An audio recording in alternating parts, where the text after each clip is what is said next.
రత్నగ్రైవేయ చింతాకలోలముక్త ఫలాన్విత అని పిలుస్తున్నారు అమ్మవారిని. ఇవాళ వసిన్యాది దేవతలు అమ్మవారు మెడలో వేసుకున్నటువంటి హారముల గురించి మాట్లాడుతున్నారు.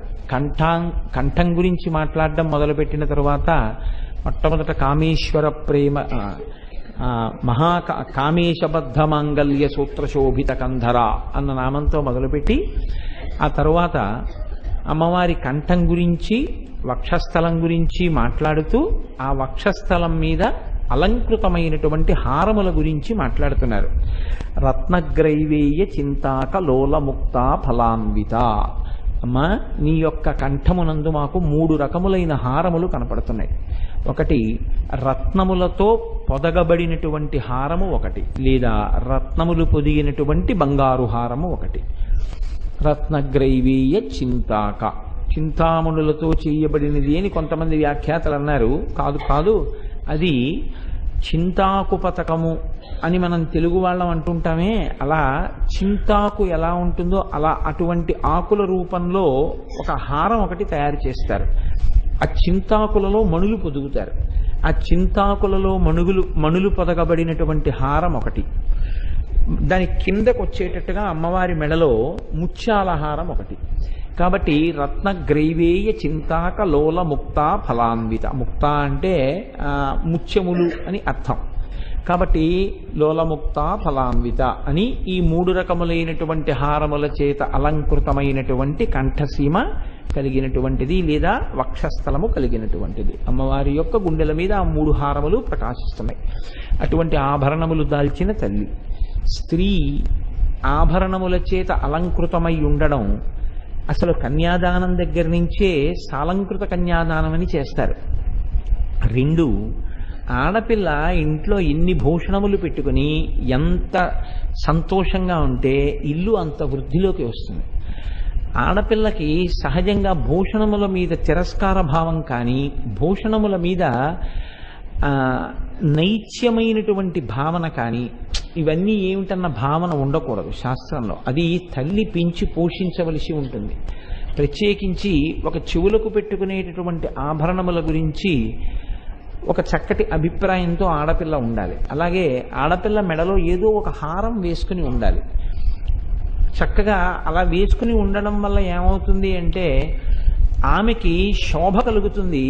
ఆమె ఉత్తరోత్తర అన్ని విధాలా తన బిడ్డల్ని భర్తని సంతోషంగా చూసుకోగలిగినటువంటి సమర్థత తత్కారణము చేత ఆ కుటుంబము సమాజము సంతోషంగా ఉండేటటువంటి స్థితి ఏర్పడతాయి. అయితే మీరు ఇక్కడ ఒక విషయం ఆలోచించండి. ఇది మీరు ధ్యానం చేసేటప్పుడు చూడడానికి చాలా చక్కటి స్వరూపం. ఎందుకంటే మెడలో అమ్మవారికి ఏ హారములు ఉన్నాయి అన్నది మీరు ఆలోచన చేస్తే, మీరు ఆ రోజు మానసికంగా అమ్మవారికి ఏ బట్ట కట్టారో ఆ బట్ట మీద అమ్మవారికి ఆ నగలు అలంకారం చేసేటప్పుడు మీరు పొందేటటువంటి ఆనందము అది వాక్కుల చేత ఆవిష్కరించడం చాలా కష్టం. అసలు నిజంగా పూజ అంటే ఎలా ఉండాలి అంటే, ఇవాళ పూజలో స్నానం అన్న మంత్రం దగ్గరికి వచ్చేటప్పటికీ అమ్మవారు స్నానశాటి కట్టుకున్న తర్వాత అమ్మవారు విప్పి పీట మీద పెట్టినటువంటి బట్ట మీకు కనపడాలి.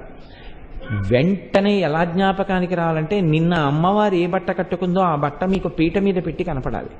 నా తల్లి కట్టుకున్న బట్ట అని మీరు కన్నులు కద్దుకుని తల మీద పెట్టుకుని ఆ వస్త్రం అక్కడ పెట్టి స్నానశాటితో ఉన్న అమ్మవారికి స్నానం చేయిస్తే, దిగ్గస్తిభిక్కనక కుంభముఖావ సృష్ట స్వర్వాహినీ విమలచారు జలప్లుతాంగీం ప్రాతర్నమామి జగతాం జననీమసి అశేష లోక గృహిణీం అమృతాబ్ధిపుత్రీం అంటారే శంకరాచార్యులు వారు. అలా పొద్దున్నే అసలు అమ్మవారి యొక్క ఆ దర్శనం చాలా గొప్పది. ఆ స్నానశాటి కట్టుకొని పచ్చటి బట్టతో ఉంటే ఆ తల్లికి స్నానం చేయిస్తుంటే ఒక కొడుకుగా, అప్పుడు ఆ తల్లి తలమించి ఆ నీళ్లు పడుతుంటే దిగ్గస్తిభిక్కనక కుంభముఖావ సృష్టస్వర్వ అని ఆ బంగారు కలశములతో ఏనుగులు పోస్తున్నటువంటి నీళ్ల వల్ల అమ్మవారు స్నానం చేస్తున్నటువంటి ఆ స్వరూపం, అది ఎవరు దర్శనం చేస్తారో, ఎవరు మనస్సులో దాన్ని పట్టుకోగలుగుతారో వాడు గొప్ప స్థితిని పొందుతాడు. స్వర్వాహినీ విమలచారు జలప్లుతాంగీం అంటారు శంకరాచార్యులు వారు. ఆకాశగంగా జలాల్ని తీసుకొచ్చి పోస్తాయిట ఏనుగులు. మీరు ఒక్క విషయం జ్ఞాపకంలో ఉంచుకోవలసి ఉంటుంది. కొన్ని కొన్ని నామములను అనుసంధానం చేసేటప్పుడు, కొన్ని కొన్ని నామముల గురించి మాట్లాడేటప్పుడు ఏ స్థితిలో మాట్లాడవలసి ఉంటుంది, ఏ స్థితిలో వినవలసి ఉంటుంది అంటే, మీరు నన్ను అన్యదా భావించను అంటే నేను ఒక ఉపమానం చెప్తాను. ఒక పసిపిల్లవాడు ఒక 5 సంవత్సరములు, ఒక 4 సంవత్సరములు ఉన్న పిల్లవాడు ఆడుకుంటుంటాడు. వాడు 4 ఏళ్ల పిల్లవాడు చంటి పిల్లాడని చెప్పి వాడు అక్కడ ఆడుకుంటుంటే అమ్మ స్నానం చేసి వచ్చి అరమరిక లేకుండా ఒళ్ళు తుడుచుకుంటుంటుంది. ఈ పిల్లవాడు అమ్మ వంక చూస్తాడు. అమ్మ వంక చూసి ఆడుకుంటూ ఉండడంలో వాడికి ఏ విధమైనటువంటి భావన మనసులో ఉండదు. మా అమ్మ అంతే. వాడు సంతోషంగా అమ్మ వంక చూసి అలాగే ఆడుకుంటాడంతే. స్తోత్రం చేసేటప్పుడు, అమ్మవారి నామాలు వినేటప్పుడు, అమ్మవారి నామాలు చదివేటప్పుడు, కొన్ని కొన్ని ఉపచారాలు చేసేటప్పుడు కొడుకుగా నిలబడాలి. అసలు ఏ విధమైన అన్యభావన మనస్సులోకి రాకూడదు. జగజ్జనని మనం సేవిస్తున్నాం. నా అమ్మని నేను సేవిస్తున్నాను. నా అమ్మ, నా తల్లి శరీరంతో ఉన్న రోజుల్లో ఎప్పుడైనా మా అమ్మ స్నానం చెయ్యలేకపోతే మా అమ్మని పీట మీద కూర్చోబెట్టి నేను మా అమ్మకి స్నానం చేయిస్తే అది వేరు. ఆవిడ కొంచెం అనారోగ్యంలో ఉంది కాబట్టి నీళ్లు పోశాను, మా అమ్మకి ఒళ్ళు తుడిచి ఉండవచ్చు. మా అమ్మగారు నాతో చెప్తుండేవారు, మా నాన్నగారు వాళ్ళు 5 అన్నదమ్ములు. 5 అన్నదమ్ములు మహావిద్వాంసులు, గొప్ప తెలివితేటలు ఉన్నవాళ్ళు. ఆ రోజుల్లో పీజీలు చదువుకున్నారు. చదువుకుని వాళ్ళకి డైరెక్ట్గా ఆర్డీఓలు అవి ఉద్యోగాలు వస్తే ఏ కలెక్టర్లుగానే రిటైర్ అవ్వచ్చు. వాళ్ళ 5 కొడుకులు. అమ్మగారు మంచంలో ఉంటే, అమ్మ మాకు ఉద్యోగాలు వచ్చాయని ఎన్ని అపాయింట్మెంట్ ఆర్డర్లో తీసుకెళ్లి చూపిస్తే, ఎక్కడికి వెళ్ళదురా, 10 మందికి చదువు చెప్పి బాగు చేయండి, దానితో నిరపేక్షగా ఏదొస్తుందో దాంతో సంతోషంగా జీవనాలు గడపండి తప్ప పెద్ద పెద్ద ఉద్యోగాల కోసం, డబ్బుల కోసం తిరక్కండి, నాకు సేవ చేయండి అని చెప్పింది మా నాయనమ్మ గారు. 5 చేసిన పని ఏమిటంటే, ఆవిడ మహావృద్ధురాలు అయిపోయే లోపల వీళ్ళకి ప్రభుత్వోద్యోగాలు వచ్చే వయస్సులు దాటిపోయి 5 అమ్మ చుట్టూ నిలబడి అమ్మకి స్నానం చేయించడం, అమ్మకి అన్నం పెట్టడం, అమ్మకి నమస్కారం చేయడం, స్కూల్కి వెళ్ళడం, పాఠం చెప్పడం, ఇంటికి రావడం, పేద పిల్లలు ఉంటే ఫీజులు కట్టడం, చదువులు చెప్పించడం, ఇలా వాళ్ళ జీవితాలు గడిపారంటే నన్ను మా నాన్నగారిని కానీ లేకపోతే ఇంకో ఉద్దేశంతో చెప్పాల. మా నాన్నగారి కన్నా గొప్పవారు లోకంలో ఎందరో ఉంటారు. మా నాన్నగారిని పొగుడుకున్నానని మీరు అనుకోకండి. నేను మా నాన్నగారి గురించే చెప్పాలి. అటువంటి మహానుభావులు ఎందరో ఉన్నారు లోకంలో. అంటే నేను ఒక ఉదాహరణకి చెప్పానంతే. అమ్మకి సేవ చేసేటప్పుడు అందులో అన్యభావన ఏముంటుంది? అమ్మ స్నానాన్ని కానీ, అమ్మ వక్షస్థలం మీద ఉండేటటువంటి హారాల్ని అమ్మకి అలంకారం చేసేటప్పుడు కానీ మనసు పరవశించిపోవాలి. అమ్మకి కట్టిన చీర, ఆ అంచు, దాని మీద నగలపెట్లోంచి తీసి ఒక్కొక్క నగ అమ్మ మెళ్ళలో అలంకారం చేస్తుంటే ఆ కబరీబంధం కిందకి ఆ నగల యొక్క సంధిబంధాన్ని కలుపుతున్నప్పుడు అమ్మ ఇలా మెడ ఉంచి కొడుకుతో పెట్టించుకుంటున్నట్టుగా పెడుతుంటే అమ్మ గుండెల మీద నగలు, అమ్మ ఇలా ఎర్రటి పతకం వేశాను, దాని కింద చింతాకు పతకం వేశాను, అమ్మ ఇదిగో దీని కింద ముత్యాలహారం వేశాను, ఎంత బాగుందోనమ్మా అని అమ్మకి నగలు అలంకారం చేయడంలో కొడుకుగా ఒక్కరోజు మురిసిపోగలిగితే జన్మధన్యం. అది అందుకోసం వచ్చే కానీ ఆ నామాలు. అక్కడి నుంచి ఇలా ఎలా కుదురుతుందండి?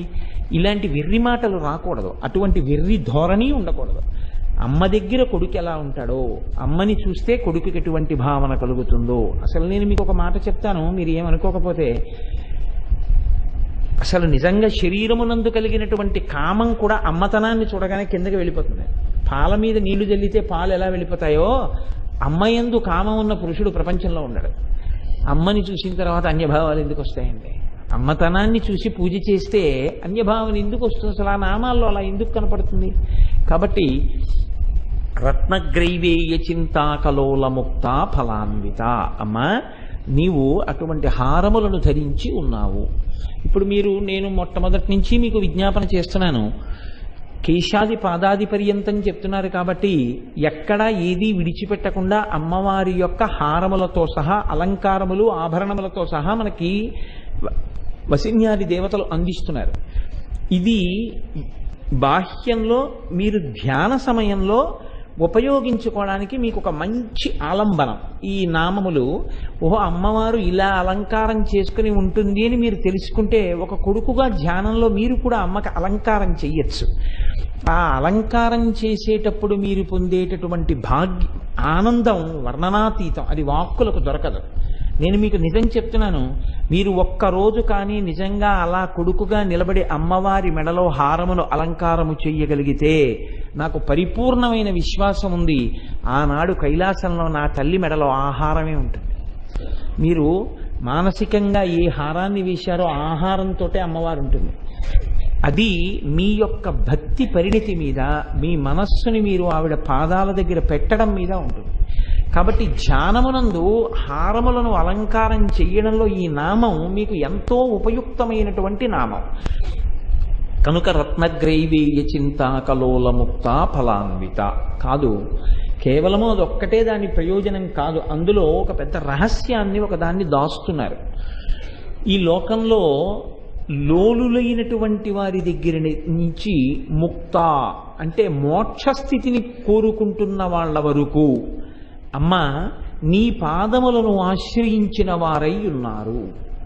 ఇది చాలా గాంభీర్యమైనటువంటి నామం అండి. చాలా గాంభీర్యం ఉంది, చాలా గంభీరమైనటువంటి నామం.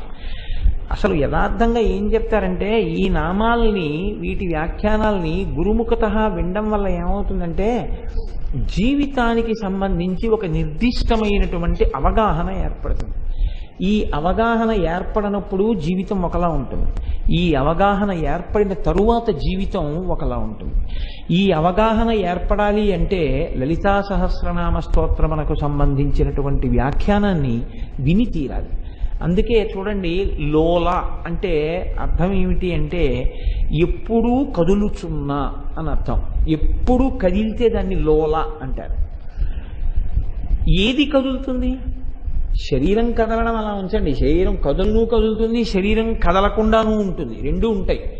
కదులుతున్న బస్సులో వెళ్తున్నప్పుడు కదలకుండా పడుకుంటాడు వాడు. కొంతమంది నిలబడి నిద్రపోతుంటారు బస్సుల్లో.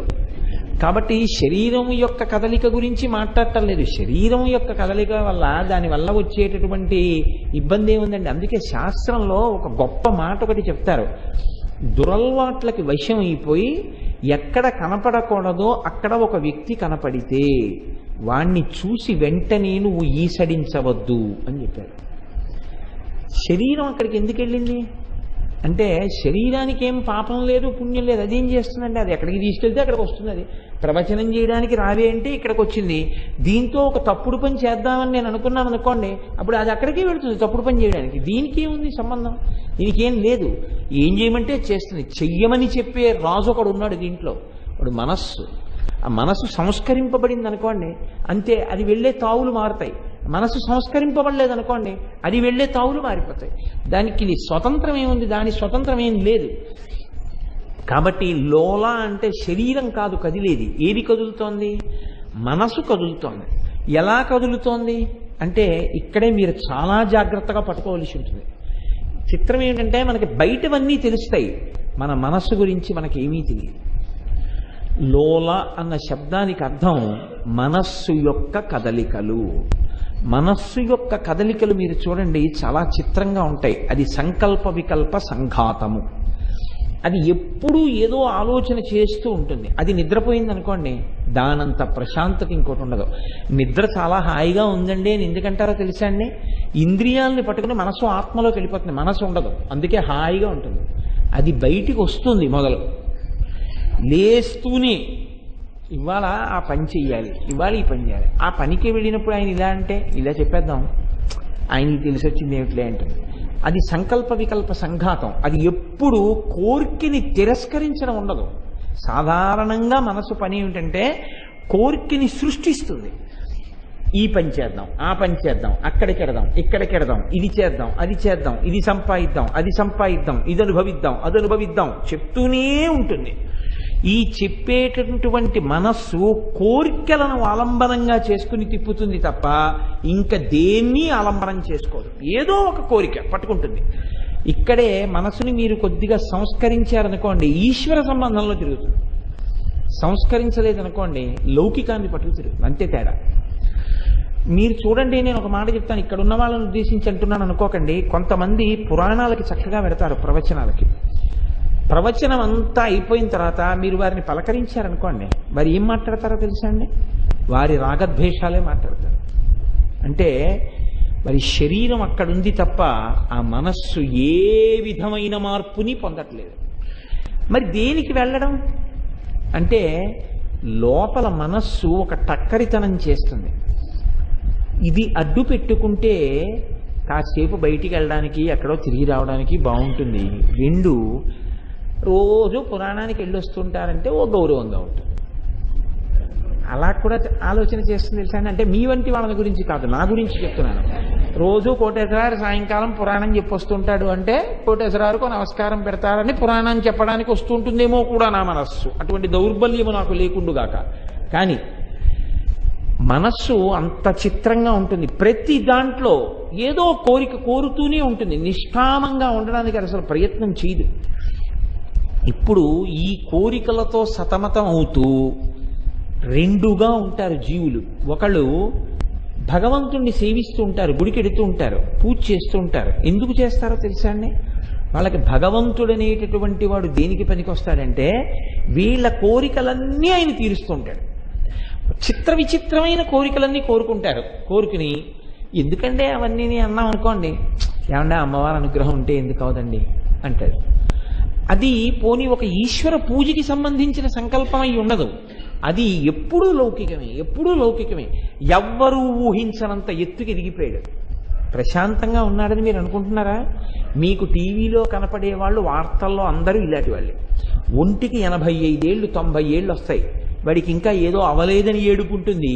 ఇప్పుడు ఏదో చెయ్యాలని తిరుగుతుంటాడు ఎక్కడ తప్ప వాడు ఎప్పుడూ ఈశ్వరార్చన యందు గుళ్ళోనూ గోపురంలోనూ కనపడదు. ఏమండి అంటే వయస్సు వచ్చేస్తున్నా ఈ లోలత్వం ఎలా ఉంటుందంటే నా వల్ల జరుగుతుంది అనుకుంటుంటాడు. నేనేదో ఇంతవాణ్ణి, నేనేదో అంతవాణ్ణి, నేను అప్పుడు పుట్టాను కాబట్టి నాకు ఇంత ఉంది, నేను ఫలానా చోట ఇన్నేళ్ల నుంచి ఉంటున్నాను, అందుకని నా మాట ఎవరు కాదంటారని ఎక్కడికో పెడతాడు. అసలు వాళ్ళు వీళ్ళకి మొహం కూడా చూపించక భంగపడి తిరిగి వచ్చేస్తుంటాడు. అయితే బాగుపడతాడు అనుకుంటున్నారా మీరు? వాడేం బాగుపడ్డా, వాడు 10 మందికి నేను మళ్ళీ దీన్ని సాధించగలని ఏదో మాట్లాడుతుంటాడు. అంటే ఈ లోలత్వం ఎంత దారుణంగా ఉంటుందంటే దానికి ఈశ్వర సంబంధం కూడా ఉండదు. నేనేం చెప్తున్నానో పట్టుకోలేనంత పసిపాపలేం కాదు మీరు. కాబట్టి ఈ లోలత్వం ఎలా ఉంటుందో తెలుసా అండి? దీనికి ఈశ్వర సంబంధం ఉండదు. వాడు ఎంతసేపు తనవేవో చూసుకుంటుంటాడు. క్రెడెన్షియల్స్ అంటారు. నాకు ఇది ఉంది, నేను ఇన్నాళ్ల నుంచి ఒక దాంట్లో ఉన్నాను, నేను గౌరవింపబడతాను, నాకు ఈ సే అంటారు చూసారా, నాకు పలుకుబడి ఉంది కాబట్టి నేను చెయ్యగలను. వీడికి నా దగ్గర అన్నీ ఉన్నా భగవత్ సంకల్పం అని ఒకటి ఉందండి, అది కూడా కలిసి వస్తే తప్ప ఎక్కడవుతుందని వాడి జన్మలో వాడి నోటంట రాదు. వాడు ఆ భగవత్ సంకల్పం పక్కన పెట్టి ఇంకోళ్ళని తీసుకొచ్చి పెడుతుంటాడు. అక్కడ పెట్టి వాళ్ళ సంకల్పం కలిసి వస్తే ఈ పనులు అవుతాయంటుంటాడు. అంటే వాడికి లౌకికంగా వ్యక్తులను ఆరాధించడం వచ్చు తప్ప వాడికి జీవితంలో భగవంతుడితో ముడిపెట్టుకోవడం చేత కాలేదు. రోడ్డు పక్క పెరిగిన చెట్టు ఎటువంటిదో వాడు కూడా అటువంటి వాడే ఎన్నేళ్ళు వచ్చాడు. అంటే వాడి లోలత్వం నీచాతి నీచమైన స్థాయిలో ఉంటుంది. పోనా దిక్కుమాలిన కోరికలతో అలా వయస్సులో వేసారిపోవడమే తప్పురా అంటే వీడికి ఈ కోరికలు తీరడానికి హేతువేది తన గొప్పతనం. నేనింత గొప్పవాణ్ణి అందుకని అవ్వాలంటాడు తప్ప భగవంతుడి యొక్క అనుగ్రహం కూడా కలిసి రావాలన్న మాట వాడి నోటి వెంట రాదు. ఇది చాలా నీచ స్థాయిలో ఉండేటటువంటి లోలత్వం. దీని గురించి నేను ఎంత తక్కువ మాట్లాడితే అంత మంచిది. ఎందుకంటే అది ఎంచుకోవలసిన పదము కాదు, అసలు ఆ స్థాయిలో ఎవరు ఉండకూడదు, ఈశ్వరానుసంధానం చేసుకోకుండా ఉండకూడదు. అందుకే ఎప్పుడైనా భగవంతుడి దగ్గరికి వెడితే పెద్దలు ఏం చెప్తారంటే ఒక్క నమస్కారం చేయి చాలని చెప్తారు. ఏమని చెప్తారు అంటే, ఈశ్వర నీ పాదముల యందు నాకు నిశ్చలమైన భక్తిని కృప చెయ్యి, నీ పాదముల యందు భక్తి చెదిరిపోకుండుగాక అని కోరుకో చాలంటారు. నువ్వు భక్తితో ఉంటే నీకు ఆయన పాదముల యందు భక్తి నిలబడిపోతే నీకు ఏవి మంచివో నీకు ఏవి అవసరమైనవో అవన్నీ ఆయన సమకూరుస్తాడు. ఒకవేళ తెలియక నువ్వేమైనా ప్రమాదకరమైన వాటి వైపు అడుగు వెయ్యపోయినా ఆయన చెయ్యి పట్టి లాగేస్తాడు. అప్పుడు నీ కోరిక తీరలేదు. అప్పుడు నువ్వేమనుకోవాలి, నేనేం అడుగుతున్నాను ఈశ్వరుణ్ణి, నీ పాదముల యందు భక్తి చెదరకుండుగాక అని అడిగాను. నాకు తెలియలేదు, బహుశా ఈ కోరిక నాకు తీరితే దీని కారణంగా నా యొక్క భక్తి చెదిరిపోతుందన్నమాట. అందుకని నేను ఆయన్ని అది అడిగాను. ఆయన అది నిలబడేటట్టే నన్ను అనుగ్రహిస్తున్నాడు, అందుకని నాకు ఈ కోరిక తీరకుండా చేశాడు అని అనగలగాలి మీరు. దీనికి ఆలంబనం మీరు కోరడంలో ఉంటుంది, అంతేకాని దేవుడి దగ్గరికి వెళ్ళిన దగ్గర నుంచి మీరు చూడండి. నేను ఒక్క మాట చెప్తే మీరేమనుకోవద్దు. అసలు దేవాలయానికి మీరు వెళ్ళారనుకోండి, మీరు ఏం చెప్పాలంటే ఆత్రేయ గోత్రస్య కోటేశ్వర శర్మ నామధేయస్య, వాళ్ళు ధర్మపత్ని సమేతస్య సకుటుంబస్య సబాంధవస్య అంటారు. అన్నప్పుడు అందులోకి నా భార్య వస్తుంది, నా కొడుకు వస్తాడు, నా కూతురు వస్తుంది, నా బంధువులు వస్తారు, నా మిత్రులు వస్తారు, నా ఆవులు దూడలు కూడా వస్తాయి. రేపు పెళ్ళైపోతే నా కొడుక్కి నా కోడలు వస్తుంది, నా అల్లుడు వస్తాడు, నా మనవలు వస్తారు. ఇది మానేసి మా రెండో అబ్బాయి పేరు, మా మూడో అబ్బాయి పేరు, మా అమ్మాయి పేరు, మా రెండో అమ్మాయి పేరు, మా అల్లుడి పేరు, మా కుక్క పిల్ల పేరు, మా షాపు పేరు, ఎందుకండి ఇవన్నీ? అంటే ఇవన్నీ మీరు చెప్తే తప్ప ఈశ్వరుడికి తెలియదనుకుంటున్నారా? వీళ్ళందరికీ ఇస్తే మీరు సుఖపడతారు, మీకొక్కరికి ఇవ్వడం కాదు వీళ్ళందరికీ కూడా ఇమ్మని ఈశ్వరుణ్ణి నిర్బంధిస్తున్నారా? లేకపోతే వాళ్ళకి ఏదైనా భంగపాటు కలిగితే నువ్వు బాధపడతావన్న విషయం వాడికి తెలియదనుకుంటున్నారా? ఎందుకు చెప్తున్నారు వేదం చెప్పని విషయాన్ని? నువ్వు వెళ్ళి అక్కడ ఒక్క మాట చెప్పు, ఆత్రేయ గోత్రస్య కోటేశ్వర శర్మ నామధేయస్య ధర్మపత్ని సమేతస్య సకుటుంబస్య సబాంధవస్య, వాళ్ళే చెప్తారు, చెప్పి పూజ చేస్తారు. అందులో నీకు మనస్సులో ఎవరి మీద నిజంగా ప్రేమ ఉందో వాళ్ళందరూ సంతోషంగా ఉంటారు. ఎందుకో తెలుసా అండి? వాళ్ళు బాధపడితే నువ్వు బాధపడతావు. ఇప్పుడు అక్కడికి వెళ్ళి కోటేశ్వరరావు తన పుత్రుల కోసం, భార్య కోసం, బంధువుల కోసం, మిత్రుల కోసం ఈ పూజ చేస్తున్నాడు. ఇప్పుడు ఈ పూజా ఫలితంగా లోకమంతా సుఖంగా ఉంటుంది, అందరూ ప్రశాంతంగా ఉంటారు. మానేసి నువ్వు ఎందుకన్ని పేర్లు చెప్తావు అసలు గుడికెడితే అంటే ఇది అయోమయమైనటువంటి ధోరణి. లోలా అన్న పేరులోకి ఎవరు వచ్చేస్తారంటే వీళ్ళందరూ వస్తారు. మీరు ఎప్పుడైనా గుళ్ళో నిలబడ్డారనుకోండి, కాసేపు గుడి ఎరుగుల మీదకి వెళ్ళి కాసేపు కూర్చున్నారనుకోండి, సంకల్పం చేసేటప్పుడు మీరు పట్టేసి లోలాలోకి ఎంతమంది వస్తారు. అక్కడికి వెళ్ళి నిరపేక్షగా నిలబడి మీ గోత్రం చెప్పండి అంటే గోత్రం పేరు చెప్పి సకుటుంబస్య అని చెప్పండి అన్నాడు అనుకోండి, అంటే ఆయన ఈశ్వర అనుగ్రహాన్ని ఎలా కోరుకోవాలో ఆ మర్యాద తెలుసున్నవాడు అని అర్థం. అర్థం పర్థం లేకుండా ఇంకా అదే పని కింద అడ్రస్లన్నీ ఇచ్చి చెప్పించడం మొదలెట్టారనుకోండి, దానికి ఏమీ అర్థం ఉండదు. ఇంకా లోలా అంటే ఇంకా వైపరీత్యమైనటువంటి ధోరణితో ఉంటారు. ఈ ధోరణి ఎందువల్ల వస్తుంది అంటే మీరు చూడండి, ఓ బ్యాంకుకి మీరు వెళ్ళి అక్కడ ఎవరైనా మీకు కనపడ్డారనుకోండి, ఏమిటండి ఇలా వచ్చారు అన్నారనుకోండి, వాడికి రెండే పనుల మీద వాడు రావాలి. ఒకటి డబ్బులు వేయడమన్నా వెయ్యాలి, తీయవన్నా తీయాలంతే. అది ఏ రకంగా వాడు అక్కడ వ్యవహారం జరపనివ్వండి, రెండే ఉంటాయి. డబ్బులు వెయ్యనన్నా వేస్తాడు, డబ్బులు తీయనన్నా తీస్తాడు. ఈ రెండూ కాకుండా ఇంకా దేనికైనా అక్కడికి వచ్చాడు అనుకోండి, వాడిని బయట ఉన్నవాడు బయటికి గెంటేస్తాడు. ఇంకో పని మీద అక్కడికి వెళ్ళకూడదు. ఏం తోచట్లేదండి కాసేపు ఇక్కడ కూర్చుందామని వచ్చానండి అనకూడదు. బ్యాంకుకి వెళ్ళి అలా కూర్చోకూడదు. బ్యాంకులో మీకు పని ఉన్నంతసేపే అక్కడ ఉండాలంతే. అలాగే సినిమా హాల్లో ఓ షో అయిపోయిన తర్వాత మీరు బయటికి వెళ్ళిపోవాలి. చాలా బాగుందండి ఇక్కడ కూర్చుంటాను, మీకు అభ్యంతరం ఏంటి అనకూడదు. హౌస్ఫుల్ అవ్వట్లేదు కదా అంటే ఏం ఒప్పుకోరు. నేను ఎందుకు మీతో ఈ విషయం ప్రస్తావన చేస్తున్నాను అంటే, లోలా అన్న శబ్దంలో ఏమైపోతుందంటే ఈ అంతులేనటువంటి కోరికలు. దేవాలయానికి వెడుతున్నాం, ఎందుకు వెడుతున్నాం? ఈశ్వర దర్శనానికి వెడుతున్నాం. ఇంటికి ఎందుకు వెడతాం? అమ్మని నాన్నని చూసుకోవడానికి, పిల్లల్ని చూసుకోవడానికి. అలా ఈశ్వరాలయానికి వెళ్తున్నాం, నా స్వామిని ఒక్కసారి చూడడానికి వెడుతున్నాను. ఇంకా ఎప్పుడైనా ఈయన దేవుడు అన్నారనుకోండి, అంతే వెంటనే గబగబా 4 కోరికలు చెప్పేయడం, వెంటనే గబగబా 10 అసలు ఈశ్వర అన్నాడు అనుకోండి ఎవరైనా, గబగబా 10 కోరికలు. అంటే అక్కడ కోరిక చెప్పకపోతే ఆయనకి తెలియదేమో, అయ్యో ఇక్కడికి వెళ్ళి చెప్పుకోకపోవడం వల్లే ఇది తీరలేదేమో. ఇంకా అసలు ఆ అజ్ఞానానికి హద్దుండదు. అంత విచిత్రంగా ఉంటారు కొంతమంది. అక్కడికి వెళ్ళి ఏమండి ఇలా చెప్పలేదు ఏమైనా అవుతుందా? గుడికి వెళ్ళారని సంతోషించడు. ఏమండి ఫలానా గుళ్ళోకి వెళ్ళండి అన్నాం అనుకోండి, ఏమండి ఆ గుళ్ళోకి వెడితే ఒంటి మీద స్నానం చేసినప్పుడు ఆ తడి బట్ట అక్కడ వదిలేయాలా అండి, పిడిచి తెచ్చేసుకోవచ్చా అండి? దానికి వేదంలో ఉంటుందండి. ఆ గుళ్ళోకి వెళ్తే నీ తడి బట్ట తెచ్చేసుకుంటావో అవతల పారేసుకుంటావో నీ ఇష్టం. అర్థం లేని అనుమానాలు ఎంత చెప్పండి, అసలు కోణంలోకి రాడు. వాడి సంఘం అంతా దేని మీద అంటే కట్టి విప్పే బట్ట మీద కూడా తాదాత్మ్యది.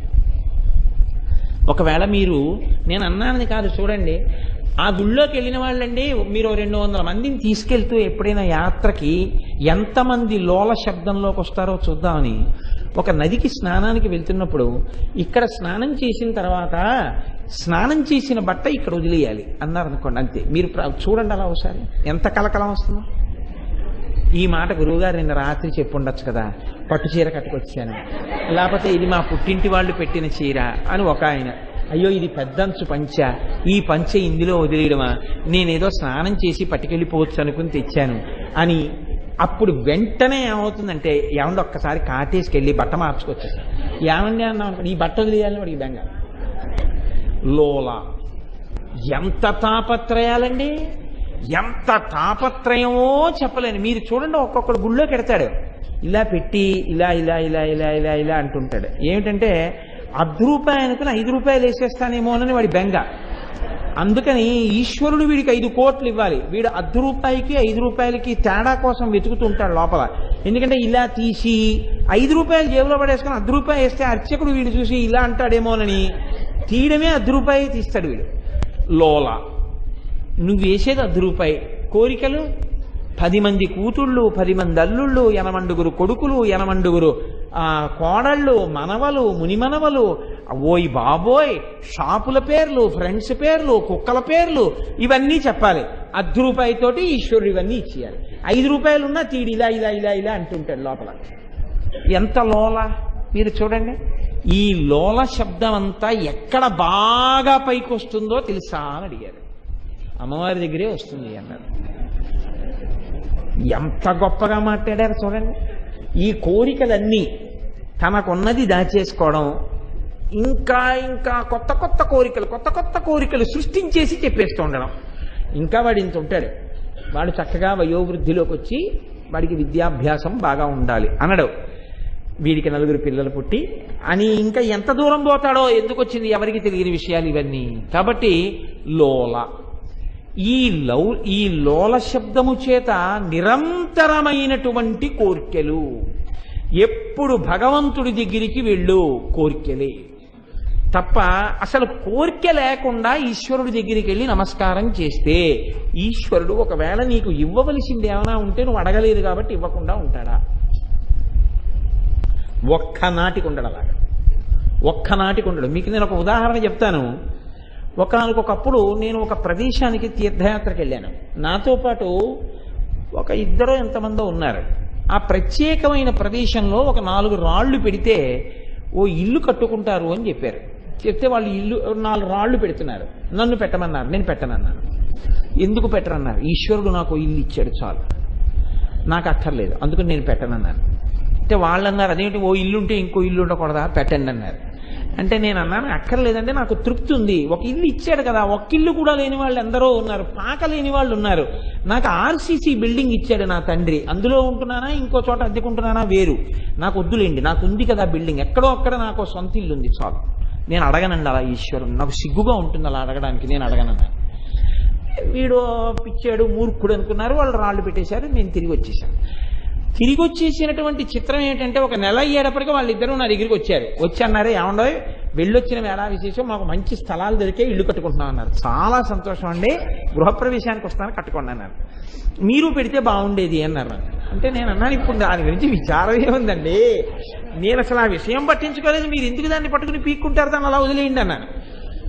విచిత్రం ఏంటంటే, ఒక 20 రోజులైంది అనుకోకుండా నేను మా దొరగారి దగ్గరికి వెళ్ళొస్తూ శివాలయంలో రోజు మా దొరగారి దగ్గరికి కూడా వెళుతుంటాను. అలా మా దొరగారి దగ్గరికి పోయి కూర్చుని మాట్లాడుతూ అకస్మాత్తుగా అనుకోకుండా ఏదో ప్రస్తావన వచ్చి, ఏంటి సాధారణంగా మా దొరగారు ఏదైనా చెప్తే నేను నా బుర్రతో ఆలోచించడం తక్కువ, ఇంకా నేను ఆయనకి అంత గౌరవం ఇస్తాను. దొరగారు ఏదైనా చెప్పారు అంటే అంతే, దొరగారు చెప్పిన మాటకి ఎక్కువ ప్రాధాన్యత ఇచ్చేస్తాను, నా సొంత ఆలోచనకి చాలా తక్కువ ప్రాధాన్యత ఇస్తాను, రెండు విభేదిస్తే. దొరగారు ఇక్కడ అపార్ట్మెంట్ కడుతున్నారు, అందులో మీరు ఫ్లాట్ తీసుకోకూడదా కోటేశ్వరారు అన్నారు. దొరగారు చెప్పారు ఆ మాట, అందుకని వెంటనే గౌరవం ఇచ్చాను. తప్పకుండా దొరగారు అన్నాను. వెళ్ళాము అంతే. వాళ్ళిద్దరికన్నా ముందు గృహప్రవేశం నేను చేశాను. అయితే ఇప్పుడు నేను కోరుకుంటే వచ్చింది ఆ ఇల్లు, నేను కోరుకోను లేదు, లేకపోతే నేను కావాలని అడగను లేదు ఈశ్వరుణ్ణి. ఈశ్వర నువ్వు నాకు ఒకటి ఇచ్చావు, నాకు తృప్తిని నేను వచ్చేసాను. కానీ ముందు గృహప్రవేశం నన్నే చేయించాడు ఆయన.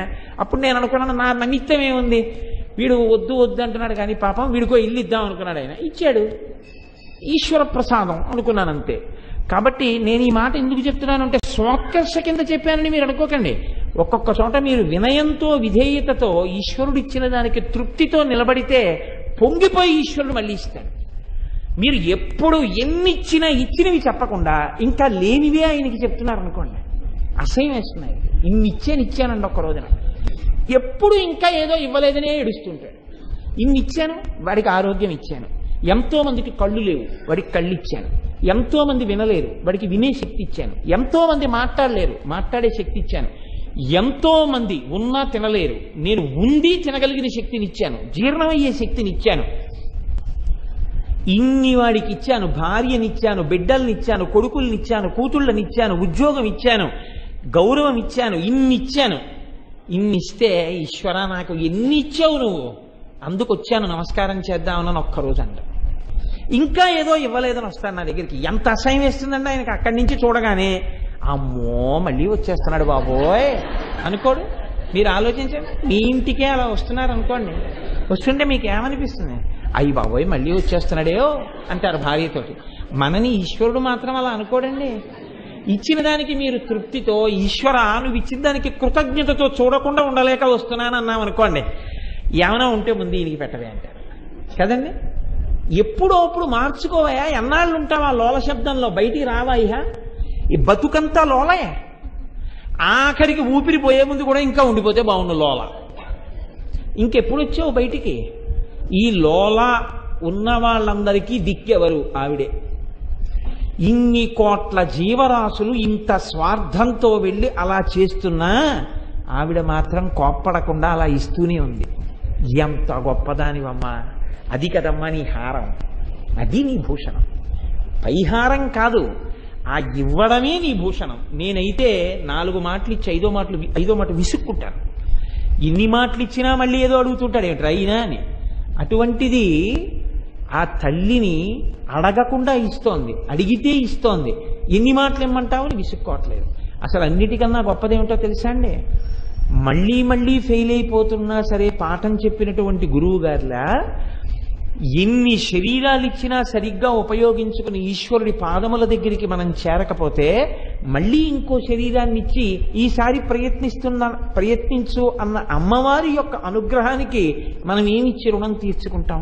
అసలు ఆ తల్లి ఇది ఇవ్వబట్టి కదా గుడికి వచ్చాం, దానికి నువ్వు నమస్కరించాలి కదా. ఎందుకన్ని కోరికలు కోరుతావు? నువ్వెందుకు కోరాలి? కోరకుండా నీకేమి ఇవ్వాలో ఆవిడికి తెలియదు. ఆవిడ అమ్మ అయినప్పుడు నువ్వు ఏమడిగావని అమ్మ పాలిచ్చింది, ఏమడిగావని అమ్మ నీకు అన్నీ పెట్టింది. అందుకే గుండెల దగ్గర ఆభరణం గురించి మాట్లాడుతున్నారు. అమ్మ గుండె నీ రక్షణయే.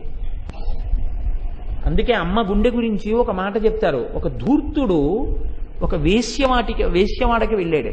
ఆ వేశ్యకి ఈయన తల్లిగారి మీద క్రోధం. ఆవిడంది, నేను నీ పొందు అంగీకరిస్తాను, కానీ నీ తల్లి యొక్క గుండె పట్టుకురా అంది. వాడు ఆమె ఎందున్నటువంటి మక్కువ చేత నిద్రపోతున్నటువంటి తల్లిని గుండెల్లో కత్తి గుచ్చాడు. ఆవిడ మరణించింది. మరణిస్తే ఆవిడ గుండె కోసేసి ఆ గుండెకాయని కుడి చేత్తో పట్టుకుని పరిగెడుతున్నాడు. పరిగెడుతుంటే కొద్దిగా కొట్టుకుంటోంది ఆ గుండె. కొట్టుకుంటూ వీడు తొందరగా వేశ్య దగ్గరికి పరిగెత్తడంలో గడప తణుకు పడిపోయాడు. ఆ చేతిలో ఉన్న అమ్మ గుండె కింద పడిపోయి ఆఖరిసారి లబ్ డబ్ అని కొట్టుకుంటూ, నాన్న మెల్లిగా వెళ్ళు దెబ్బ తగిలిందా అని తిట్టాడు. అది అమ్మతనం అంటే.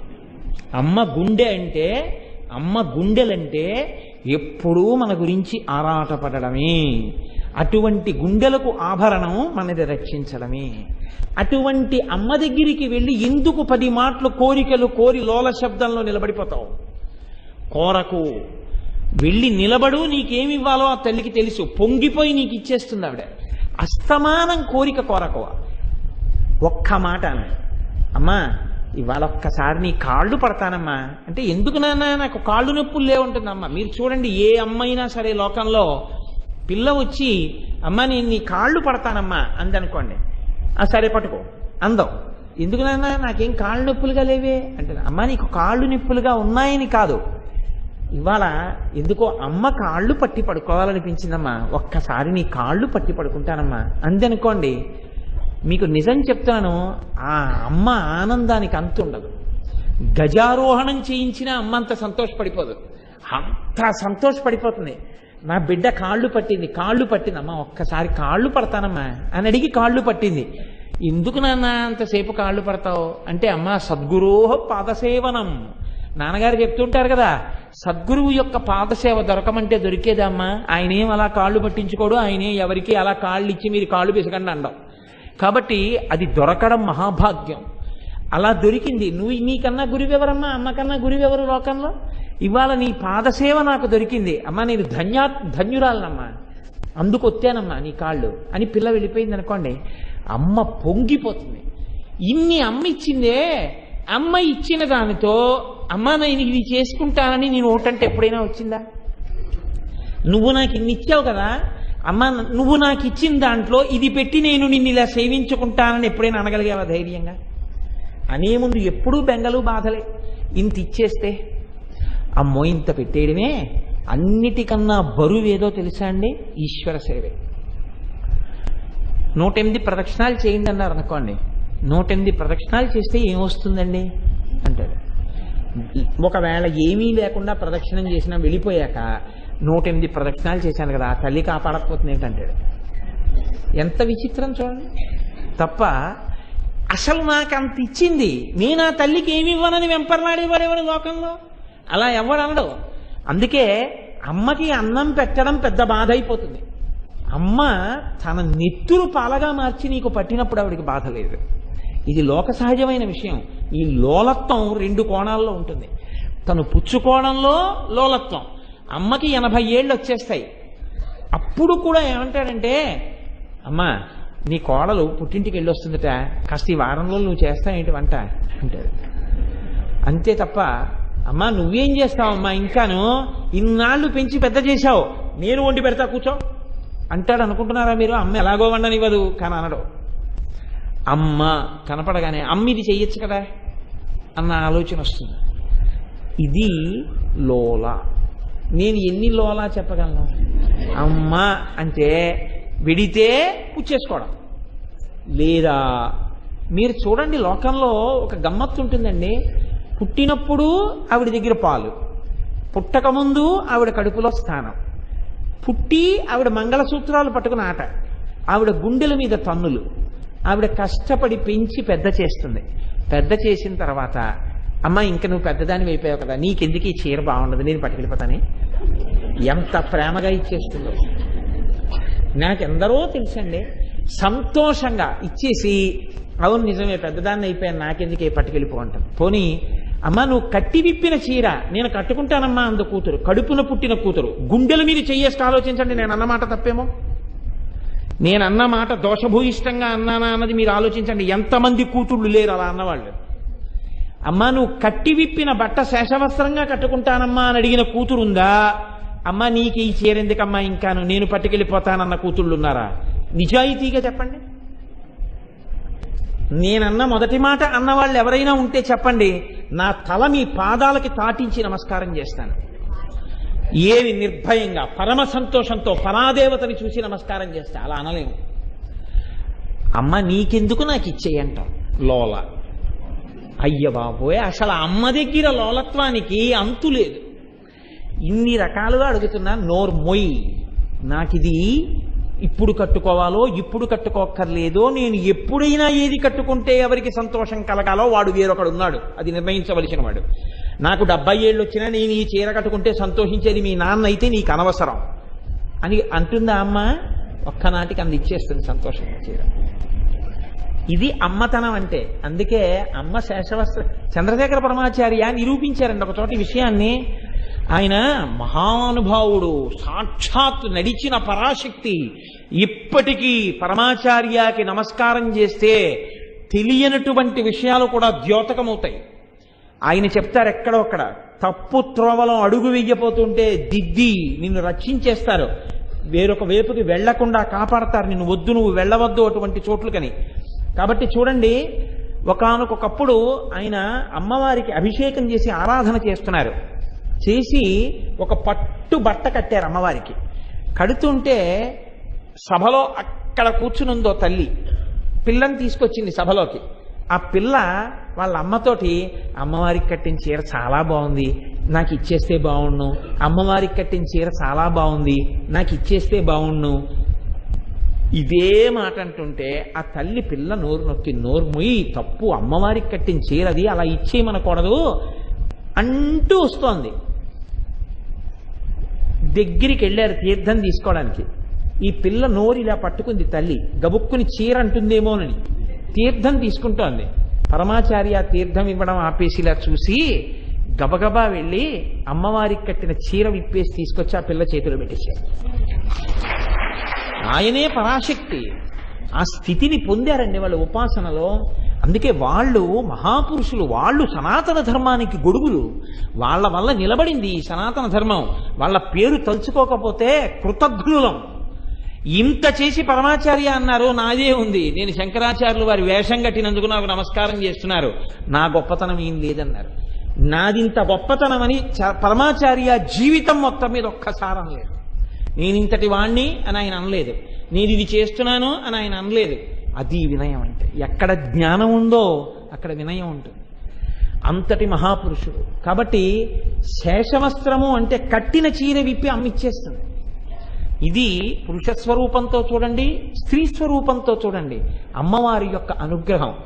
ఈ లోలత్వం నీకు ఎంత స్థాయిలో ఉన్నా నీకు ఇచ్చేయడమే అమ్మవారి యొక్క గుండెల మీద ఉన్న ఆభరణాలు. అయితే మీరు చెప్పిన విషయం బాగుందండి, అయితే ఇలా లోలత్వంతో మేము ఉండే అమ్మని అడుగుతూ ఉండొచ్చా? ఇలా అడుగుతూ ఉండడం, పుచ్చుకుంటూ ఉండడమేనా తప్పించి ఇంకా ఇంకొక రకంగా మేమేమైనా ఉండాలి అని చెప్పి ఏమైనా ఉంటుందా శాస్త్రంలో? అంటే శాస్త్రం అంది, అమ్మవారి అనుగ్రహం గురించి విన్న తర్వాత ఒకానొక నాడు ఆ అమ్మవారే అనుగ్రహించి చెప్పిస్తుంది అన్నారు. ఆ తల్లికి ఏనాడు అనుగ్రహం కలుగుతుందో ఆనాడు ఆ తల్లి ఎవరెవరిలో మార్పు తేవాలనుకుందో వారికి చెప్పిస్తుంది లోలత్వం గురించి. చెప్పిస్తే ఆనాడు వాళ్ళు అంటారు, చిచ్చి చాలు మా లోలత్వం, ఇక మేము అమ్మని అడిగేది లేదు, అమ్మే ఇస్తుంది మాకు కావలసినవన్నీ, ఇక నుంచి అమ్మకి మేమేం చేయగలమో చూస్తామంటారు. ఇప్పుడు వీళ్ళు ఈ మాట ఎందుకు అనగలిగారో తెలుసా? అంటే ఎంత గంభీరంగా మాట్లాడారో తెలుసా అండి? లోలత్వము నుంచి బయటికి వచ్చేస్తున్నారు అన్నారు. లోలత్వం నుంచి బయటికి ఎందుకు వస్తారు అని అడిగారు. ఈ భావన ఎప్పుడు ఉండిపోతుందా? మరి అప్పుడు కూడా పూజ చేస్తారు కదా, అప్పుడు కూడా పూజ చేస్తున్నారు కదా. ఈ లోలత్వం నుంచి బయటికి వచ్చినా ప్రదక్షిణం అంటారా, గుడికి వెళ్ళడం అంటారా, పూజ చేయడం అంటారా? అప్పటికి ఇప్పటికీ తేడా ఏముంటుందని అడిగారు. అడిగితే లోలత్వం నుంచి బయటికి వచ్చి అమ్మని నేను అడగక్కర్లేదు, అమ్మే నాకు అన్నీ ఇచ్చి కాపాడుతుందన్న భావన వచ్చే ముందు గురుముఖతః ఏది వినబడుతుందో చెప్తున్నారు, ఏ మార్పు వస్తుందో చెప్తున్నారు. ఎంత గొప్ప మాట చెప్తున్నారో చూడండి. జడాస్తపోభిశ్లధయంతి దేహం బుధా మనశ్చాపి వికారహేతుం శాముక్తమస్త్రం దశతీతి కోపాత్ క్షేప్తారముద్దిశ్య హినస్తి సింహ. ఒక వ్యక్తి చేతిలో ఒక కర్ర పట్టు కూర్చున్నాడు. అదో చిన్న కర్ర, హ్యాండ్ స్టిక్ అంటారే అంత చిన్నటిది. కూర్చుంటే ఒక కుక్క ఇంట్లో తిరుగుతుంటే ఈయన ఏం చేశాడంటే ఆ కుక్కకి ఆ కర్ర ఇలా విసిరాడు.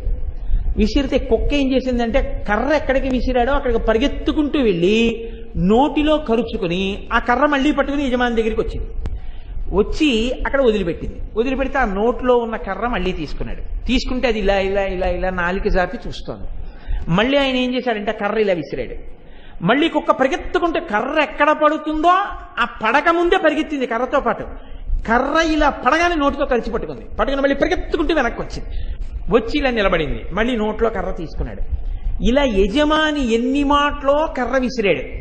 ఎన్ని మాటలు యజమాని కర్ర విసిరితే కుక్క అన్ని మాటలు పరిగెత్తి కర్ర తెస్తూనే ఉంది.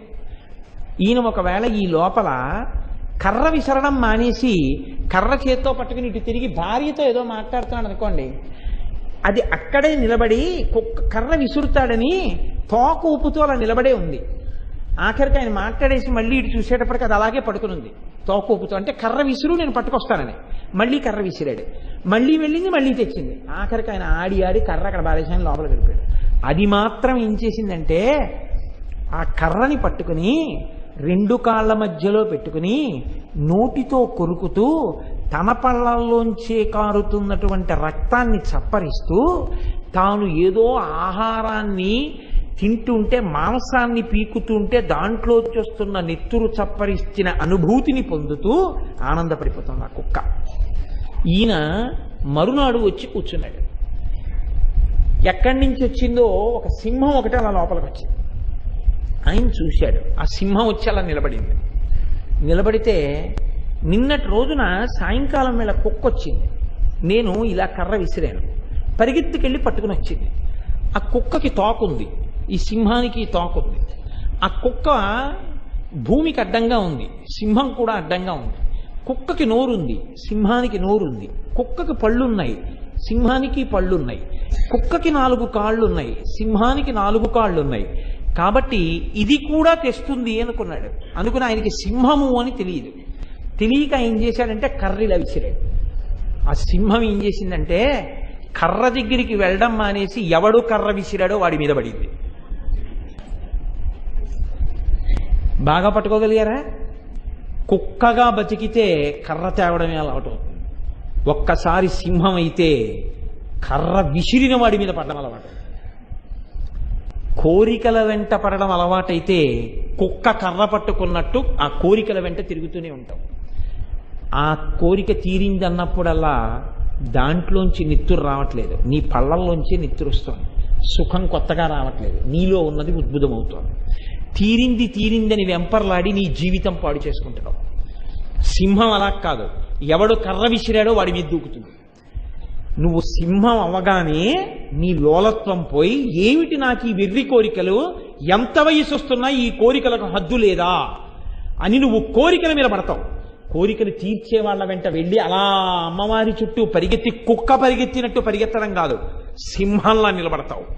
సింహంలా నిలబడి నీ కోరికల మీద దూకుతావో, కుక్క కర్ర కోసం పరిగెత్తినట్టు ఎప్పుడూ పరిగెడతావో నీ ఇష్టం.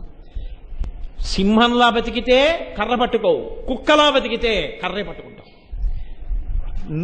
కుక్కకి సింహానికి 2 జంతువులైనా సింహం సింహమే, కుక్క కుక్కే. కుక్క తెచ్చినట్టు సింహం ఎప్పటికీ కర్రం తేదు, కర్ర విసిరితే కర్ర విసిరిన వాడిని పట్టుకుంటుంది. నీలో మార్పు రావాలి. కుక్కలా బతకకుండా సింహంలా బతకాలని నీకు అనిపిస్తే నువ్వు లోలత్వం నుంచి బయటకు వచ్చేస్తావు. అంతే, నువ్వు పరమభక్తుడు అయిపోతావు. ఈశ్వరుణ్ణి సేవించాలి కాబట్టి సేవిస్తావు. నీకేమున్నాయో నీకు గుర్తొస్తుంది. సింహానికి ఉండే లక్షణం ఏంటంటే నాకు ఇన్నున్నాయి, వీడెవడు కర్ర విసరడానికి అంటుంది. కుక్క ఏమంటుందంటే వాడి మీద బతుకుతున్నాను అందుకే నా కర్రట్టుకొస్తానంట. అంతే తేడా. నేను పూర్ణుడను, నాకేమివ్వలేదు అమ్మవారు అన్ను అనగలవా? నాకేమివ్వలేదండి నా తల్లి, నాకు ఉద్యోగం ఇచ్చింది, నాకు చక్కటి శరీరాన్ని ఇచ్చింది, నాకు అవయవాలన్నీ ఇచ్చింది, బలం ఇచ్చింది, ఆరోగ్యం ఇచ్చింది, తినడానికి అన్నం ఇచ్చింది. ఒకరి దగ్గర ఇలా చెయ్యి చాపవలసిన అవసరం లేకుండా మనిషికి ఏముండాలో ఆ ఇల్లు ఇచ్చింది, బట్ట ఇచ్చింది, తిండి ఇచ్చింది, ఓ కొడుకునిచ్చింది, ఓ కూతురునిచ్చింది, భగవంతుడి గురించి చెప్పుకునే అదృష్టాన్ని ఇచ్చింది, ఒక 100 మంది వినేటట్టుగా చెప్పగలిగినటువంటి వాక్ మాధుర్యాన్ని ఇచ్చింది, పూజ చేసుకోవడానికి చేతులు ఇచ్చింది, ప్రదక్షిణానికి కాళ్ళు ఇచ్చింది, 60 ఏళ్లు ఉద్యోగం చేసుకునే ఉద్యోగం ఇచ్చింది, తర్వాత బతకడానికి పెన్షన్ ఇచ్చింది. ఇంకా నాకేమి ఇవ్వాలండి మా అమ్మ అని నువ్వు అనగలిగితే నువ్వు కర్ర కోసం వెంపర్లాడేవాడివి కావు, లోపల నుంచి వచ్చే కోరికల మీద దుమకగలిగిన సింహాని అయ్యావు. ఎన్ని ఉన్నా ఇంకా ఏదో లేదని నువ్వు ఏడవడం మొదలు పెడితే నువ్వు ఎప్పటికీ కుక్కవే. నన్ను క్షమించండి, నేను మిమ్మల్ని అంటలేదు, బాగా గుర్తుపెట్టుకోండి, నా మీద పెట్టుకున్నాను. కుక్కగా బతక కోటేశ్వరరావు, సింహంలా బతకడం ఎప్పటికైనా నేర్చుకో అని నాకు నేను బోధ చేసుకుంటున్నాను. ఎందుకు చేసుకుంటున్నాను? ఈ సభలో ఇన్ని సింహాల మధ్యలో కూర్చున్నాను కాబట్టి ఈ సింహాల పోలిక నాకు రాకపోతుందా అని. కాబట్టి శాస్త్రం అంటుంది ఎప్పుడో వినపడుతుంది గురుముఖత ఆ మాట, ఆ వినపడినప్పుడు బయటికి వస్తాడయా. అప్పటి వరకు తెలియదు, తనకున్నవి తెలియదు, లేనివే తెలుస్తూ ఉంటాయి. ఉన్నవాటి చేత తృప్తి కలగదు. నాకున్నాయన్న తృప్తి ఏనాడు కలిగిందో ఆనాడే వాడు సింహమయ్యాడు. ఇది వినబడితే ఆ లోలత్వములోంచి బయటికి వచ్చేటట్టుగా అమ్మవారి అనుగ్రహం ఒక గురు రూపంలో వచ్చి మాట్లాడటమే అమ్మవారి వెడలో ఉన్న హారములకు సంకేతం. కాబట్టి ఇప్పుడు ఆ కోరికల మీద యుద్ధం చెయ్యాలి అంటే అది సింహమై ఉండాలి. సింహంగా ఎలా ఉంటుంది అంటే ఆ కోరికల గురించి నీకు ఒక అవగాహన రావాలి. ఈ అవగాహన అమ్మవారు ఎంత గొప్పగా చెప్తోందో చూడండి. జీర్యంతే జీర్యత కేశాః దంతా జీర్యంతి జీర్యతః జీర్యతశ్చక్షుషీ శ్రోత్రే తృష్టైకా తరుణాయతే. సింహం అవ్వాలనుకున్న వాట ఒక పరిశీలనం చేస్తాట. నాకు జీర్యంతే జీర్యత కేశాః, ఈ జుట్టు నేను పుట్టినప్పుడు నల్లగా ఉండేది. ఒక 10 సంవత్సరాల క్రితం మొత్తం నల్లగా ఉండేది. ఒక 5 సంవత్సరాల క్రితం అక్కడక్కడ తెల్ల వెంట్రుకలు ఉండేవి. ఇప్పుడు తెల్ల వెంట్రుకలు ఎక్కువ అవుతున్నాయి, నల్ల వెంట్రుకలు తక్కువ అవుతున్నాయి. అంటే ఈ శరీరము జీర్ణావస్థని పొందడం సిద్ధపడుతోంది. దీనికి వృద్ధాప్యం రాబోతోంది. ఇది మార్పు చెందుతోంది. బహుశः అదే తొట్టతుద మార్పు. ఆ మార్పు చెందే లోపల నేను ఎక్కువగా ఈశ్వరుణ్ణి సేవించుకోవాలి.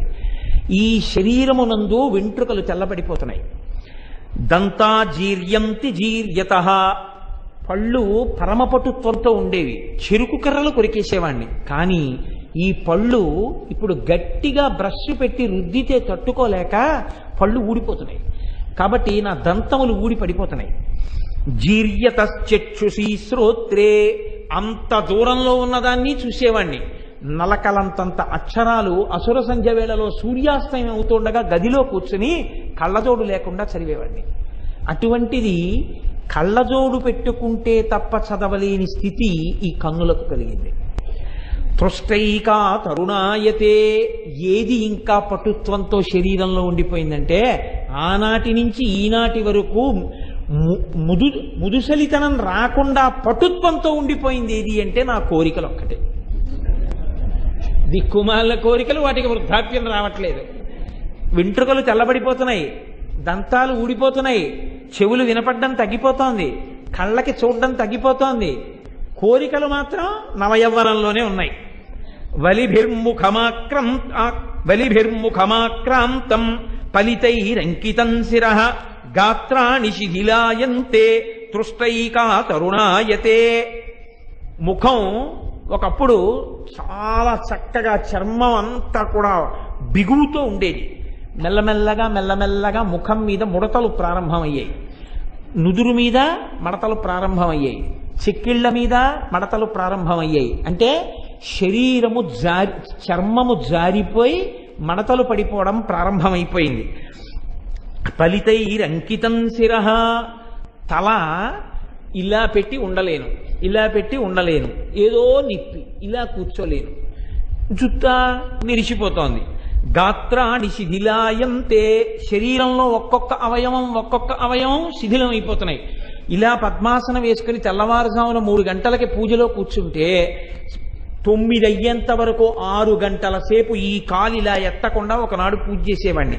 ఇప్పుడు ఇలా కూర్చుంటే ఒక 4 గంటలు పూజ చేయగలను.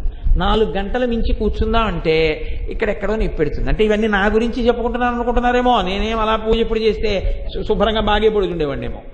నా గురించి చెప్పుకుంటున్నాను అనుకోకండి. అంటే అవయవములు శిథిలం అవ్వడం అన్నది సభ మీద పెట్టి చెప్పకూడదు, తప్పది. మీకు శిథిలం అయిపోతున్నాయి అలా మాట్లాడకూడదు. అందుకని నా మీద పెట్టి చెప్పుకోవాలి.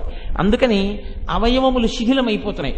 కూర్చుందామంటే మోకాళ్ళ నొప్పులు, ఏదైనా ఓ పని చేద్దామంటే ఒళ్ళు నొప్పులు, ఎక్కడికైనా వెళ్ళి కాస్త చలిగాల్లో నిలబడి ఇంటికి వస్తే పరిశం పట్టేస్తుంది, లేకపోతే దగ్గు వచ్చేస్తుంది, కాస్త ఎండలో అలా దేవాలయానికి వెళ్ళొస్తే జ్వరం వచ్చేస్తుంది, కాస్త ఏదైనా మధుర పదార్థం తింటే షుగర్ రీడింగ్ ఎక్కువైపోతుంది, ఎక్కడైనా చిన్న పిసరి ఇలా గోక్కుంటే ఆ పుండు తగ్గాలంటే 15 రోజులు ఇన్సులిన్ పుచ్చుకోవాలి. ఏమైపోయింది శరీరం? శిథిలాయంతే, శరీరం అంతా శిథిలమైపోతుంది, సంధిబంధములన్నీ విడిపోతున్నాయి. కాబట్టి తృష్ణైకా తరుణాయతే, ఒక్కదానికి మాత్రం బిగువు చడలట్లేదు, తెల్లబడట్లేదు, అది ఏమీ శిథిలం అవ్వట్లేదు. ఏమిటది? కోరిక. ఎప్పుడూ కోరికలు మాత్రం వెంబడిస్తూనే ఉన్నాయి. అలాగా ఏదో కోరిక, దిక్కుమాలిన కోరికలు. ఈ కోరికలకి అంతు లేకపోవడం వల్ల ఘర్షణల వల్ల దెబ్బలాట్ల వల్ల ఏడుపులలో పెడబబ్బల్లో అల్లర్లు. వాళ్ళకి మనశ్శాంతి ఉండదు, ఇంకోళ్ళకి మనశ్శాంతి ఉండనివారు. యథా వ్యాళ గళస్థోపి భేకోదాంశానపేక్షతే తథా కాలాహినగ్రస్తో జీవో భోగాన శాశ్వతాన్. ఏమిరా ఇన్నాళ్ళు పెద్దవాడిని అయిపోయాను, చేసిన నాళ్ళు చేశాను, 500 కాగితంకి 100 కాగితంకి తేడా తెలియట్లేదు, 5 రూపాయల బిళ్ళకి 10 రూపాయికి తేడా తెలియట్లేదు, ఇంకా ఎందుకురా ఈ బీరువా తాళాలను? ఇంక నుంచి నాన్న ఏదో కొద్దిగా అమౌంట్ ఉంటే ఎప్పుడైనా నువ్వు లేనప్పుడు అవసరమైతే ఓ ఏటీఎం కార్డులో కొద్దిగా ఉంచు, మిగిలినవి బ్యాంక్ అకౌంట్లు అవన్నీ నీ పేరు మీద పెట్టేస్తున్నాను అమౌంట్లు. ఇంక నుంచి పూజ కూడా నువ్వు చెయ్యి, ఇంట్లో మంచి రోజు చూసుకుని. ఇక నుంచి నేను మానస పూజ చేస్తూ ఉంటాను, ఎందుకంటే అభిషేకం చేయబోయి పాత్రలు చేతులు తగిలి కింద పడిపోతున్నాయి అస్తమానం. పూర్వంలా బిగువు లేదు, చేయలేకపోతున్నాను పూజ. ఇక నుంచి నువ్వు చెయ్యి పూజ. నీరాజనం ఇచ్చేటప్పుడు నన్ను పిలు, వచ్చి కళ్ళకద్దుకుంటాను. కోడలికి అప్పచెప్తున్నాను, మన వంశం యొక్క ఆ గౌరవం పోకుండా ఇంటి మర్యాద నిలబెట్టండి. ఇక నుంచి నేను ఎక్కువ ఏదైనా పారాయణ చేసుకుంటూ రామాయణ భారత భాగవతాలు చదువుకుంటూ భగవత్కీర్తనలు వింటూ దేవాలయాలను సేవిస్తూ నేను ప్రశాంతంగా గడుపుతాను. అన్నిటికీ నువ్వు నన్ను బయటికి పిలవక్కర్లేదు, నేను ఒక గదిలో ఉండి ప్రశాంతమైన జీవితం గడుపుతాను అంటాడని మీరు అనుకుంటున్నారా? అప్పుడే అక్కర్లేని తిరుగుళ్ళన్నీ కల్పించుకుంటాడు తిరుగుడు. ఎందుకో తెలుసా అండి? అసలు కారణం ఏకాంతంగా ఈశ్వరుణ్ణి సేవించలేడు. ఈశ్వరుడిచ్చిన ఆ కొద్దిపాటి శక్తిని కూడా లౌకికానికి ఖర్చు పెడుతూనే ఉంటాడు. ఎంత తిరుగుడు పిచ్చో, తిరుగుతూనే ఉంటాడు అలాగా. ఇంకా ఎంత పిచ్చో, ఇంకా డబ్బు నా పేరు మీద ఉండాలంటాడు, ఇంకా బీరువాలు నా పేరు మీద ఉండాలంటాడు, అన్నీ నాకు తెలిసి జరగాలంటాడు. ఇంకేమిటి నీకు తెలిసి జరగాలి? చేస్తాడు పిల్లాడు, వాడికి తెలిసింది, వాడిని చేయని. నీ అనుమానం వస్తే నాన్నగారండి ఇలా చేయనా అన్నప్పుడు సలహా చెప్పు. నువ్వు ఈశ్వరుణ్ణి మానసికంగా ఆరాధన చేస్తూ నీ కొడుకు తొట్టుపడకుండా నువ్వు చక్కగా ఉపాసన చెయ్యి. ఒక్కనాటికి చెయ్యలేడు, ఒక్కనాటికి సంఘ పరిత్యాగం చెయ్యలేడు. ఇంకా ఏదో కోడల మీద ఏడుపు, ఇంకా ఏదో భర్త మీద ఏడుపు, ఇంకా కొడుకుల మీద ఏడుపు. నాకు ఆశ్చర్యంగా ఉంటుంది లోకాన్ని చూస్తుంటే. కొడుకంటే ఇష్టం, కోడలంటే ఇష్టం లేదు. ఆ కొడుకు ఎలా సంతోషంగా ఉంటాడు నాకు చెప్పండి? అన్నం తింటున్నావా, గడ్డి తింటున్నావా? నీవు కోడలిగా వచ్చినప్పుడు నీ అత్తగారు అలా అన్నప్పుడు నీ భర్త ఎంత నలిగిపోయాడో నీకు అర్థం కాలా? నీ కోడల్ని ప్రేమగా చూసి నీ కోడలతో నువ్వు సఖ్యంగా ఉండి నీ కొడుకుతో కోడలు చక్కగా ఉంటుందిరా, నేను సంతోషంగా ఉంటున్నానంటే వాళ్ళిద్దరు సంతోషంగా ఉంటారు. నువ్వు కళ్ళ నీళ్లు పెట్టుకుని కోడలు అలా వెళ్ళేటప్పటికీ కోడల మీద నేరాలు చెప్పి కొడుకు మనసు విరిచేస్తుంటే వాళ్ళిద్దరు ఏమి సంతోషంగా ఉంటారు? కొడుకు చూసి చూడక మాట్లాడక విసుక్కుంటుంటే నేనేదో సాధించాలని నీకు సంతోషమా? ఇదా ఈ జీవిత చరమాంకంలో నువ్వు సాధించే విజయం? అందుక నీ తుచ్చమైన సంస్కృతి, అందుక నువ్వు బతికున్నది ఇంకాను. ఎంత మర్యాదతో బతకాలి ఒక వయస్సు వచ్చిన తర్వాత. ఇంకా నీకు దేని మీద ఆపేక్ష? ఈశ్వరుడి పాదముల దగ్గర ఎందుకు పెట్టవు మనస్సు అంటే కోరికలు మీద పడుతూనే ఉన్నాయి. ఎంత గొప్పగా మాట్లాడుతున్నారో చూడండి. యథావ్యాళ గళస్తోపి అయిపోయింది, ఇంకేమిటి? సంధిబంధములన్నీ విడిపోతున్నాయి, వెళ్ళిపోతున్నావు. పాము కప్ప అక్కడ కూర్చుని ఉంటుంది. కప్పని మింగే పాము ఏం చేస్తుందంటే ముందు నుంచి రాదు. ముందు నుంచి కానీ పాము వచ్చిందనుకోండి, కప్ప ఒక్క దూకు దూకి నీళ్లలోకి దూకేస్తుంది, 4 దూకులు దూకి వెళ్ళిపోతుంది అక్కడికి. అందుకని దొరకదని పాము ఏం చేస్తుందంటే వెనక నుంచి వస్తుంది.